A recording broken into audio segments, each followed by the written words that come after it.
let's listen to what Benjamin Netanyahu said at the United Nations. Isaiah, our great prophet of peace, taught us nearly 3,000 years ago in Jerusalem to speak truth to power. למען ציון לא אחשה, ולמען ירושלים לא אשקוט.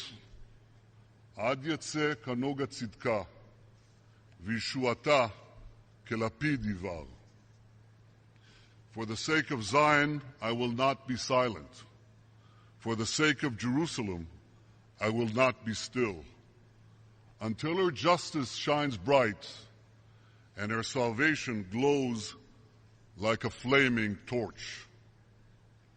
Ladies and gentlemen, let us light a torch of truth and justice to safeguard our common future. There you have it. Can you believe it?